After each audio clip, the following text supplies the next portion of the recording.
Halo teman-teman semua, selamat datang kembali di Satu Teduh Harian Menjadi Murid. Nah, kalau kita kemarin bahas Quran 37, hari ini kita akan lanjutin untuk bahas Quran 38 dari ayat 1 sampai 31 nih teman-teman. Hari ini kita akan membahas tentang 4 hal. Yang pertama, membuat mesbah korban bakaran. Yang kedua, membuat bejana pembasuhan. Yang ketiga, membuat pelataran. Dan yang keempat, biaya untuk mendirikan kemah suci. Nah, seperti biasa aku akan bacain dulu bacaan firman Tuhan kita untuk hari ini ya teman-teman. Quran 38 ayat 1 sampai 31. Yang pertama, membuat mesbah korban bakaran. Dibuatnyalah mesbah korban bakaran itu dari kayu penaga, 5 hasta panjangnya dan 5 hasta lebarnya, 4 persegi, tetapi 3 hasta tingginya. Dibuatnyalah tanduk-tanduknya pada keempat sudutnya. Tanduk-tanduknya itu dibuat seiras dengan mesbah itu dan disalutnya dengan tembaga. Dibuatnyalah segala perkakas mesbah itu, yakni kuali-kuali, sodok-sodok, bokor-bokor penyiraman, garpu-garpu, dan perbaraan-perbaraan. Semua perkakasnya itu dibuatnya dari tembaga. Dibuatnyalah untuk mesbah itu kisi-kisi, yakni jala-jala tembaga di bawah jalur, mulai dari sebelah bawah sampai setengah tingginya. Dituangnyalah 4 gelang pada keempat ujung kisi-kisi tembaga itu, yakni tempat memasukkan kayu pengusung. Dibuatnyalah kayu-kayu pengusung itu dari kayu penaga dan disalutnya dengan tembaga. Dan dimasukannyalah kayu-kayu pengusung itu ke dalam gelang-gelang yang pada rusuk mesbah itu, supaya dengan itu mesbah dapat diangkut. Mesbah itu dibuatnya berongga dan dari papan. Yang kedua, membuat bejana pembasuhan. Dibuatnyalah bejana pembasuhan dan juga alasnya dari tembaga, dari cermin-cermin para pelayan perempuan yang melayani di depan pintu kemah pertemuan. Lalu yang ketiga, membuat pelataran. Dibuatnyalah pelataran itu pada sebelah selatan. Layar pelataran itu dari lenan halus yang dipintal benangnya 100 hasta panjangnya. Kedua puluh tiang layar itu dengan kedua puluh alas tiang itu dari tembaga, tetapi kaitan-kaitan tiang itu dan penyambung-penyambungnya dari perak. Pada sebelah utara 100 hasta. Kedua puluh tiang layar itu dengan kedua puluh alas tiang itu dari tembaga, tetapi kaitan-kaitan tiang itu dan penyambung-penyambungnya dari perak. Pada sebelah barat, layar 50 hasta dengan 10 tiangnya dan 10 alas tiang itu dan kaitan-kaitan tiang itu serta penyambung-penyambungnya dari perak. Dan pada sebelah timur, 50 hasta, yakni layar 15 hasta untuk sisi yang satu di samping pintu gerbang itu dengan 3 tiangnya dan 3 alas tiang itu. Dan juga untuk sisi yang kedua di samping pintu gerbang itu, sebelah menyebelah pintu gerbang pelataran itu ada layar 15 hasta dengan 3 tiangnya dan 3 alas tiang itu. Segala layar yang mengelilingi pelataran adalah dari lenan halus yang dipintal benangnya. Alas-alas untuk tiang-tiang itu adalah dari tembaga, tetapi kaitan-kaitan tiang itu dan penyambung-penyambungnya dari perak, juga salut kepalanya dari perak. Dihubungkanlah dengan penyambung-penyambung dari perak segala tiang-tiang pelataran itu. Tirai pintu gerbang pelataran itu tenunan yang berwarna-warna dari kain ungu tua, kain ungu muda, kain kirmisi, dan dari lenan halus yang dipintal benangnya. 20 hasta panjangnya. Tetapi tingginya yang juga lebar kain itu adalah 5 hasta, sama dengan tinggi layar pelataran itu. Keempat tiangnya dan keempat alas tiang itu dari tembaga, tetapi kaitan-kaitannya dari perak, dan juga salut kepalanya, serta penyambung-penyambungnya dari perak. Segala patok untuk kemah suci dan untuk pelataran itu sekelilingnya adalah dari tembaga. Nah, lalu yang keempat, biaya untuk mendirikan kemah suci. Inilah daftar biaya untuk mendirikan kemah suci, yakni kemah suci, tempat hukum Allah, yang disusun atas perintah Musa oleh orang Lewi di bawah pimpinan Itamar anak Imam Harun. Bezaleel bin Uri bin Hur dari suku Yehuda membuat segala yang diperintahkan Tuhan kepada Musa, dan bersama-sama dengan dia turut Aholiab, anak Ahisamak dari suku Dan, seorang tukang dan ahli, seorang yang membuat tenunan yang berwarna-warna dari kain ungu tua, dari kain ungu muda, dari kain kirmisi, dan dari lenan halus.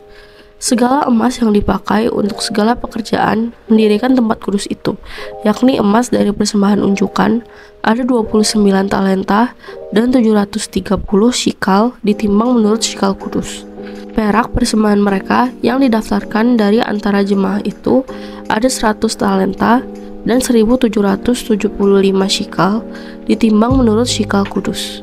Sebekas seorang, yaitu setengah shikal, ditimbang menurut shikal kudus untuk setiap orang yang termasuk orang-orang yang terdaftar yang berumur 20 tahun ke atas, sejumlah 603.550 orang. 100 talenta perak dipakai untuk menuang alas-alas tempat kudus dan alas-alas tiang tabir itu. 100 alas sesuai dengan 100 talenta itu, jadi 1 talenta untuk 1 alas. Dari yang 1775 shikal itu, dibuatnyalah kaitan-kaitan untuk tiang-tiang itu. Disalutnyalah kepada tiang itu dan dihubungkannya tiang-tiang itu dengan penyambung-penyambung. Tembaga dari persembahan unjukan itu ada 70 talenta dan 2.400 shikal. Daripadanya dibuatnyalah alas-alas pintu kemah pertemuan dan mezbah tembaga dengan kisi-kisi tembaganya, segala perkakas mezbah itu, alas-alas pelataran sekelilingnya, alas-alas pintu gerbang pelataran itu, segala patok kemah suci, dan segala patok pelataran sekelilingnya. Ya, jadi demikian teman-teman bacaan firman Tuhan kita untuk hari ini. Ayo sekarang kita langsung masuk ke saat teduhnya ya guys. Nah oke guys, jadi di pasal 38 ini juga sama, merupakan realisasi dari rencana pembangunan kemah suci dan segala perabotannya serta pakaian para imam. Di ayat 1 ada catatan yang lebih detail dari penjelasan tentang mezbah korban bakaran yang dijelaskan dalam bagian ini, tidak seperti catatan sebelumnya. Tujuan penekanannya adalah untuk membedakan dengan mezbah ukupan yang telah disebutkan dalam konteks langsung di sini. Di ayat 8, dari cermin-cermin para perempuan yang melayani di depan pintu.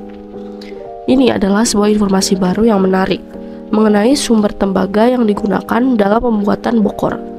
Jika pria memberikan gelang-gelang, wanita memberikan cermin. Yang saat itu cermin selalu terbuat dari logam yang dipoles pada masa-masa awal. Kata kerja yang diterjemahkan pelayan adalah kata kerja yang langka dan menarik, dan hanya digunakan di satu tempat lain untuk menyebut perempuan dalam pelayanan di tempat kudus. Kata ini sebenarnya berarti terorganisir dalam kelompok-kelompok untuk berperang. Namun kata ini digunakan untuk pelayanan Lewi biasa. Oleh karena itu, kata ini mungkin berarti suatu bentuk pelayanan di tempat kudus yang terorganisir. Entah itu membersihkan atau menyapu. Dalam hal ini banyak persekutuan perempuan yang memiliki prototipenya di sini, atau menyanyi dan menari di festival-festival, seperti Miriam di Keluaran 15 ayat 20, atau dengan melihat rujukan pada pintu. Mereka mungkin memiliki tugas yang rendah sebagai penjaga pintu. Di ayat 21-31 untuk pekerjaan orang-orang Lewi. Pengangkatan mereka dicatat dalam bilangan 3, di mana Itamar yang telah disebutkan dalam Keluaran 6 ayat 23 juga muncul dalam kapasitas sebagai penghulu. Di ayat 24, semua emas yang digunakan. Dihitung dalam angka bulat, semua jumlah logam mulia yang disebutkan mencapai ton. 1 ton emas, 4 ton perak, dan 3 ton tembaga. Di 25, perak dari jemaat yang diberi nomor. Jumlah total perak yang sangat tinggi diperoleh dengan mengalihkan jumlah orang Israel dewasa yang tercantum dalam bilangan 1, dengan setengah shikal yang harus diberikan oleh setiap orang sebagai penebusan. Ini tidak dianggap sebagai bagian dari persembahan sukarela. Hal ini juga menjelaskan mengapa jumlah perak lebih banyak daripada jumlah tembaga. Ya, jadi demikian teman-teman firman Tuhan kita untuk hari ini. Nah sekarang aku mau kalian buat merefleksikan nih guys. Hari ini kita belajar ya sekali lagi tentang Allah yang merealisasikan pembangunan kemah suci dan segala perabotannya sebagai simbol tempat Allah bersemayam dan berkenan menjumpai umatnya. Untuk merealisasikannya, kemarin kita udah lihat penekanan pada orang yang dipilih untuk mengerjakan kemah suci dan perabotannya serta pakaian imam. Nah hari ini penekanannya adalah Allah melibatkan seluruh umat untuk berbagian dengan mengumpulkan apa yang mereka punya. Ada yang kasih emas, perak, tembaga, dan lain-lain. Allah berkenan melibatkan umatnya. Jadi, yuk kita belajar untuk melihat pada bagian mana Allah mengundangku terlibat dalam pekerjaannya. Di gereja apa yang Allah mau kita kerjakan? Di kantor, di rumah. Nah, waktu udah tahu, lakukanlah dengan ungkapan syukur bahwa kita dilibatkan dalam pekerjaan Allah. Yuk bisa yuk teman-teman. Nah lalu, pertanyaan efektif untuk hari ini ada 3 lagi guys. Yang pertama, apa yang kamu pelajari tentang Allah hari ini? Lalu yang kedua, Apa yang Allah sampaikan kepadamu melalui perikop ini?